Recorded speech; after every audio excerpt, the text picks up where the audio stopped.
खुद को जानने के बाद इंसान बोलना क्यों छोड़ देता है?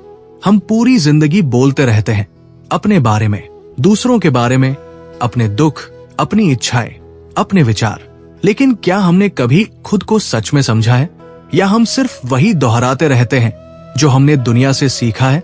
अष्टावक्र गीता में अष्टावक्र मुनि इसी गहरे रहस्य को खोलते हैं कि जब इंसान अपने असली स्वरूप को जान लेता है, तब उसके अंदर एक ऐसी शांति उतरती है जहां शब्द अपने आप खत्म हो जाते हैं। आज का ये ज्ञान आपको थोड़ा अजीब लगेगा, शायद अनकंफर्टेबल भी करे, क्योंकि ये आपके मन की उस आदत को तोड़ेगा जो हर चीज को समझना और समझाना चाहती है।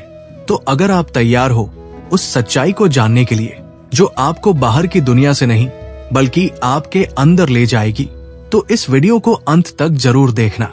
अब बात शुरू करते हैं उस रहस्य से जो सुनने में जितना सरल लगता है उतना ही गहरा है। जिसने खुद को जाना वो मौन हो गया। लेकिन इस मौन का मतलब क्या है? क्या सच में जो व्यक्ति आत्मज्ञान प्राप्त कर लेता है वो बोलना बंद कर देता है, या यहाँ मौन का अर्थ कुछ और है, कुछ ऐसा जो शब्दों से कहीं परे है? अष्टावक्र मुनि जब मौन की बात करते हैं तो वे बाहरी चुप्पी की नहीं बल्कि अंदर की शांति की बात करते हैं, क्योंकि बाहर से चुप रहना आसान है। आप बोलना बंद कर सकते हो, लोगों से दूरी बना सकते हो, लेकिन असली मौन तब आता है जब आपके अंदर का शोर खत्म हो जाता है। और सच ये है कि हमारे अंदर हमेशा एक आवाज चलती रहती है, विचारों की, इच्छाओं की, डर की, तुलना की, उम्मीदों की। यही आवाज हमें कभी चैन से बैठने नहीं देती। जरा ध्यान से देखो, जब तुम अकेले होते हो तब भी तुम अकेले नहीं होते। तुम्हारे अंदर लगातार कुछ न कुछ चल रहा होता है। कभी तुम अतीत को याद कर रहे हो, कभी भविष्य की चिंता कर रहे हो, कभी किसी से बहस कर रहे हो, कभी खुद को सही साबित कर रहे हो। ये जो लगातार मानसिक बातचीत चल रही है, यही असली शोर है। और जब तक ये शोर है तब तक मौन संभव नहीं है। अब सवाल ये है कि ये शोर खत्म कैसे होगा? क्या हमें अपने विचारों को रोकना होगा? क्या हमें जबरदस्ती अपने मन को शांत करना होगा? नहीं, यही वो जगह है जहां लोग सबसे बड़ी गलती करते हैं। वे अपने मन से लड़ने लगते हैं, उसे कंट्रोल करने की कोशिश करते हैं। लेकिन जितना तुम मन को दबाओगे वो उतना ही जोर से वापस आएगा। अष्टावक्र मुनि कहते हैं, मन को रोकने की जरूरत नहीं है, उसे समझने की जरूरत है। क्योंकि जब तुम अपने विचारों को देखना शुरू करते हो बिना उनसे जुड़ने के, तब धीरे धीरे तुम्हें समझ आने लगता है कि ये विचार तुम्हारे नहीं हैं। ये आते हैं और चले जाते हैं, तुम सिर्फ उन्हें देखने वाले हो। अब जरा इस बात को गहराई से महसूस करो। अगर तुम अपने विचारों को देख सकते हो तो इसका मतलब है कि तुम विचार नहीं हो। अगर तुम अपने मन की स्थिति को ऑब्जर्व कर सकते हो तो तुम मन नहीं हो। और जब ये समझ साफ होने लगती है तब एक दूरी बनती है तुम्हारे और तुम्हारे विचारों के बीच। यही दूरी मौन की शुरुआत है, क्योंकि अब तुम हर विचार के साथ बहते नहीं हो। पहले जब कोई विचार आता था, जैसे गुस्सा, डर, चिंता, तुम तुरंत उसमें खो जाते थे। लेकिन अब तुम उसे आते हुए देख सकते हो, और जब तुम उसे देखते हो तो वो धीरे धीरे अपनी शक्ति खो देता है। अब एक और गहरी बात समझो, हमारा मन हमेशा कुछ न कुछ चाहता है। कभी वो खुशी चाहता है, कभी मान्यता चाहता है, कभी सुरक्षा चाहता है, और इसी चाहत के कारण वो लगातार सक्रिय रहता है। लेकिन जब इंसान खुद को जान लेता है तब उसे एहसास होता है कि जो वो बाहर ढूंढ रहा था वो उसके अंदर ही है। और जब ये रियलाइजेशन होता है तब चाहत धीरे धीरे खत्म होने लगती है। अब उसे कुछ पाने की जरूरत नहीं लगती, कुछ बनने की जरूरत नहीं लगती, किसी से कुछ साबित करने की जरूरत नहीं लगती। और जब चाहत खत्म होती है तो मन का शोर अपने आप शांत होने लगता है। यही असली मौन है। अब सोचो, जब तुम्हारे अंदर कोई कमी ही नहीं है, जब तुम्हें कुछ चाहिए ही नहीं, तब तुम्हें बोलने की जरूरत क्यों पड़ेगी? क्योंकि हम बोलते क्यों हैं? या तो हम कुछ पाना चाहते हैं, या कुछ बताना चाहते हैं, या खुद को एक्सप्रेस करना चाहते हैं। लेकिन जब अंदर पूरी शांति होती है तब एक्सप्रेस करने के लिए कुछ बचता ही नहीं। इसका मतलब ये नहीं है कि ऐसा व्यक्ति कभी बोलता नहीं है, वो बोलता है, लेकिन उसके शब्द जरूरत से आते हैं, आदत से नहीं। वो सिर्फ उतना ही बोलता है जितना आवश्यक है। उसके शब्दों में कोई दिखावा नहीं होता, कोई ईगो नहीं होता। और यही कारण है कि ऐसे व्यक्ति के शब्दों में इतनी शक्ति होती है, क्योंकि वे शोर से नहीं, शांति से आते हैं। अब जरा अपने जीवन को देखो, हम कितना बोलते हैं, कितनी बातें सिर्फ इसलिए करते हैं क्योंकि हमें चुप रहना अनकंफर्टेबल लगता है। हम साइलेंस को अवॉइड करते हैं क्योंकि उसमें हमें खुद से सामना करना पड़ता है। और यही कारण है कि हम हमेशा कुछ न कुछ डिस्ट्रैक्शन ढूंढते रहते हैं, फोन, सोशल मीडिया, बातचीत, काम। लेकिन जो व्यक्ति खुद को जान लेता है, उसे डिस्ट्रैक्शन की जरूरत नहीं होती। वो अकेले रह सकता है, चुप रह सकता है, क्योंकि उसके अंदर अब कोई बेचैनी नहीं है। और यही असली स्वतंत्रता है। अब एक और महत्वपूर्ण बात, मौन का मतलब ये नहीं है कि तुम दुनिया से कट जाओ। अष्टावक्र मुनि ये नहीं कहते कि सब कुछ छोड़कर जंगल चले जाओ। वे कहते हैं दुनिया में रहो, अपने काम करो, अपने रिश्ते निभाओ, लेकिन अंदर से शांत रहो। यानी बाहर एक्टिविटी हो सकती है, लेकिन अंदर साइलेंस होना चाहिए।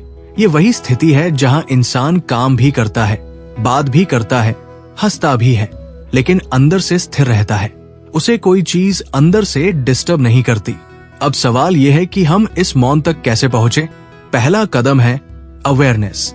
अपने विचारों को देखना शुरू करो। जब भी कोई विचार आए, उसे पकड़ो मत, बस देखो, जैसे कोई फिल्म चल रही हो और तुम सिर्फ दर्शक हो। दूसरा कदम है एक्सेप्टेंस। जो भी है उसे स्वीकार करो। अपने मन को बदलने की कोशिश मत करो, क्योंकि जब तुम रेजिस्ट करते हो तब वो और मजबूत हो जाता है। तीसरा कदम है लेटिंग गो। धीरे धीरे उन चीजों को छोड़ना सीखो जिनसे तुम चिपके हुए हो, चाहे वो कोई विचार हो, कोई भावना हो या कोई पहचान। जैसे जैसे तुम ये प्रैक्टिस करते हो, तुम्हारा मन हल्का होने लगता है और एक दिन ऐसा आता है जब तुम्हारे अंदर एक गहरी शांति उतर जाती है। और यही वो मोमेंट है जब इंसान सच में मौन हो जाता है। अब उसे बोलने की जरूरत नहीं होती, क्योंकि उसे सब समझ आ जाता है। और जो समझ आ जाता है उसे शब्दों में कहना जरूरी नहीं होता। यही कारण है कि अष्टावक्र मुनि कहते हैं जिसने खुद को जाना वो मौन हो गया, क्योंकि वहां पहुंचकर शब्द छोटे पड़ जाते हैं और अनुभव इतना बड़ा हो जाता है कि उसे सिर्फ जिया जा सकता है, कहा नहीं जा सकता। यहीं से असली यात्रा शुरू होती है, क्योंकि समझ आ जाना एक बात है, लेकिन उस समझ में स्थिर हो जाना, उसे हर पल जी पाना, यही असली साधना है। और यही वो जगह है जहां अधिकतर लोग रुक जाते हैं। उन्हें थोड़ी सी शांति मिलती है, कुछ क्षणों के लिए मौन का अनुभव होता है, लेकिन फिर वही पुराना मन, वही शोर, वही उलझन वापस आ जाती है। तो सवाल उठता है, इस मौन को स्थिर कैसे करें?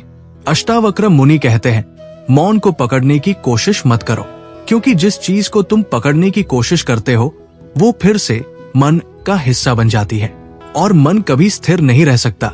इसलिए अगर तुम मौन को एक लक्ष्य बना लोगे तो तुम उससे दूर होते जाओगे। मौन कोई करने की चीज नहीं है, मौन तुम्हारा स्वभाव है। तुम्हें उसे बनाना नहीं है, बस उसे पहचानना है। अब जरा ध्यान से देखो, जब तुम पूरी तरह प्रेजेंट होते हो, जब तुम किसी चीज को बिना जजमेंट के देखते हो, तब उस मोमेंट में एक नेचुरल साइलेंस होता है। लेकिन जैसे ही मन बीच में आता है, कमेंट करता है, एनालिसिस करता है, तुलना करता है, वो साइलेंस टूट जाता है। इसलिए असली बात है प्रेजेंट रहना। लेकिन प्रेजेंट रहना भी कोई टेक्निक नहीं है जिसे तुम जबरदस्ती कर लो।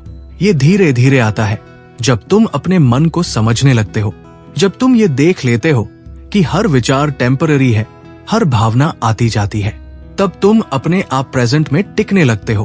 अब एक और सटल पॉइंट समझो, हमारा मन हमेशा मीनिंग ढूंढता है। वो हर चीज को समझना चाहता है, लेबल करना चाहता है, लेकिन सच्चाई ये है कि जीवन को पूरी तरह समझा नहीं जा सकता, उसे सिर्फ जिया जा सकता है। और जब ये समझ आती है तब मन धीरे धीरे शांत होने लगता है, क्योंकि अब उसे हर चीज को कंट्रोल करने की जरूरत नहीं लगती। यही सरेंडर है। लेकिन सरेंडर का मतलब हार मान लेना नहीं है। सरेंडर का मतलब है जीवन को वैसे ही स्वीकार करना जैसा वो है, बिना रेजिस्टेंस के। जब तुम रेजिस्ट करना छोड़ देते हो तब तुम्हारे अंदर एक फ्लो आ जाता है। अब तुम लाइफ के साथ चल रहे हो, उसके खिलाफ नहीं, और इसी फ्लो में मौन अपने आप गहराता जाता है। अब जरा अपने रोजमर्रा के जीवन को देखो, क्या तुम हर काम अवेयरनेस के साथ करते हो या तुम ऑटोमेटिक मोड में जी रहे हो? खाना खाते समय तुम्हारा ध्यान कहीं और होता है, चलते समय तुम कुछ और सोच रहे होते हो, बात करते समय तुम अपने जवाब के बारे में सोच रहे होते हो। यही अनकॉन्शियस लिविंग है और यही कारण है कि मौन टिकता नहीं। लेकिन अगर तुम धीरे धीरे हर काम में अवेयरनेस लाना शुरू करो, छोटे छोटे स्टेप्स में, तो तुम्हें फर्क महसूस होने लगेगा। जब तुम खाना खाओ, सिर्फ खाना खाओ। जब तुम चलो, सिर्फ चलो। जब तुम सुनो, पूरी तरह सुनो। ये सिंपल लगता है, लेकिन यही सबसे गहरी प्रैक्टिस है, क्योंकि इसी में मन धीरे धीरे शांत होता है। अब एक और गहरी बात, मौन का मतलब सिर्फ शांति नहीं है। मौन का मतलब है क्लैरिटी। जब मन शांत होता है, तब चीजें साफ दिखने लगती है। अब तुम्हें कंफ्यूजन नहीं होता। अब तुम्हें हर बात को सोचने की जरूरत नहीं होती। तुम्हारे डिसीजंस भी क्लियर होते हैं, तुम्हारी एक्शंस भी सहज होती है। और यही नेचुरल इंटेलिजेंस है, जो मन के शांत होने पर अपने आप प्रकट होती है। अब एक बहुत इंपॉर्टेंट पॉइंट, जब इंसान मौन में स्थिर होता है, तब उसका ईगो धीरे धीरे डिसोल्व होने लगता है। क्योंकि ईगो हमेशा कंपैरिजन में जीता है। मैं कैसा हूँ, लोग मुझे कैसे देखते हैं, मैं दूसरों से बेहतर हूँ या नहीं। लेकिन जब तुम अपने असली स्वरूप को जान लेते हो, तब ये कंपैरिजन खत्म हो जाता है। अब तुम्हें खुद को साबित करने की जरूरत नहीं होती, और यही असली फ्रीडम है। अब सोचो, अगर तुम्हें कुछ साबित नहीं करना, कुछ पाना नहीं, कुछ खोने का डर नहीं, तो तुम्हारा मन कैसा होगा?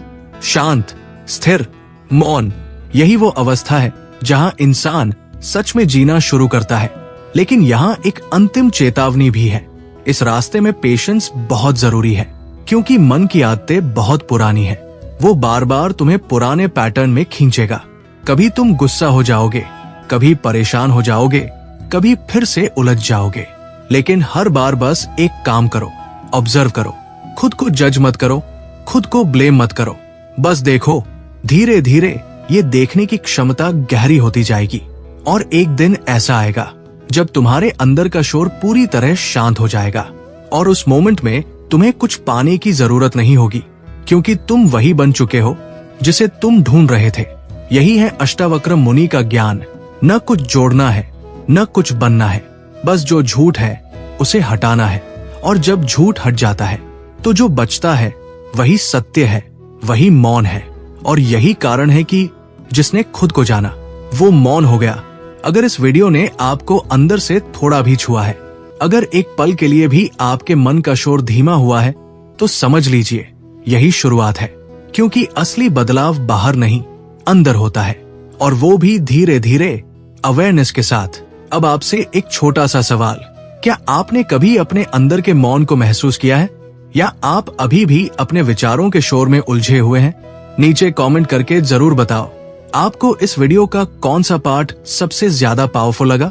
अगर आप चाहते हो कि अष्टवक्र गीता के ऐसे ही गहरे और लाइफ चेंजिंग ज्ञान को मैं इसी तरह आसान और प्रैक्टिकल तरीके से आगे भी समझाता रहूं, तो इस वीडियो को लाइक जरूर करें। और अगर आप सच में इस जर्नी का हिस्सा बनना चाहते हो, खुद को जानने की, मौन को महसूस करने की, तो चैनल को सब्सक्राइब करके बेल आइकन दबा लो, ताकि आने वाला कोई भी ज्ञान आपसे मिस न हो। इस वीडियो को उन लोगों के साथ जरूर शेयर करो जो अपने मन के शोर से परेशान हैं, क्योंकि हो सकता है यही ज्ञान उनकी जिंदगी बदल दे। याद रखो, सच्चाई बाहर नहीं मिलेगी, वो तुम्हारे अंदर ही है, बस तुम्हें उसे देखना है।